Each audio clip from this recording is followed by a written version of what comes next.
आज के इस एपिसोड में हम जानेंगे पापों से मोक्ष की ओर देवराज और चंचूला की कथा। आज हम दो कथाओं की बात करने वाले हैं। ऋषि शौनक ने सूत जी से पूछा, हे महाज्ञानी, आपने शिव पुराण की महिमा बताकर हमारा कल्याण किया, पर बताइए क्या पाप में डूबे हुए लोग भी इस कथा से शुद्ध हो सकते हैं? सूत जी ने उत्तर दिया, हे मुनिवर, शिव पुराण तो ऐसा अमृत है जो अधम से भी अधम व्यक्ति को भी शुद्ध कर दे। इससे जुड़े एक सत्य इतिहास को सुनो। एक नगर में देवराज नामक ब्राह्मण रहता था। पापी, ठग, वेश्यागमी और धर्म से विमुख। एक दिन वो प्रतिष्ठानपुर एक शिवालय पहुंचा जहां शिव पुराण की कथा हो रही थी। वह बीमार पड़ गया था। ज्वर से पीड़ित होकर 1 महीना वहीं पड़ा रहा और उसी दौरान निरंतर कथा सुनता रहा। जब उसकी मृत्यु हुई तो यमदूत उसे लेने आए, पर तभी भगवान शिव के गण प्रकट हुए।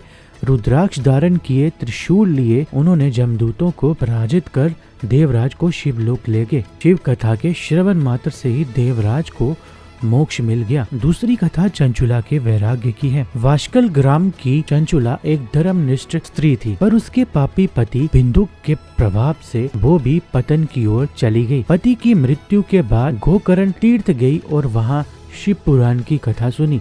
जब कथा में बताया गया कि पाप करने वाली स्त्रियां यमलोक में कैसे यातनाएं सहती हैं, तो चंचूला का हृदय कांप उठा और वह डर और पछतावे से भर गई और कथा कहने वाले ब्राह्मण से बोली, मैं अज्ञानी रही, पाप में डूबी रही, मुझे इस संसार से वैराग्य हो गया है। हे ब्राह्मण, मुझे बचा लीजिए, मैं आपकी शरण में हूँ। ब्राह्मण ने उसे प्रेम पूर्वक उठाया और आगे का मार्ग बताया। अगले एपिसोड में हम जानेंगे क्या ब्राह्मण चंचूला का उद्धार कर पाए, क्या चंचूला को शिव कृपा प्राप्त हुई,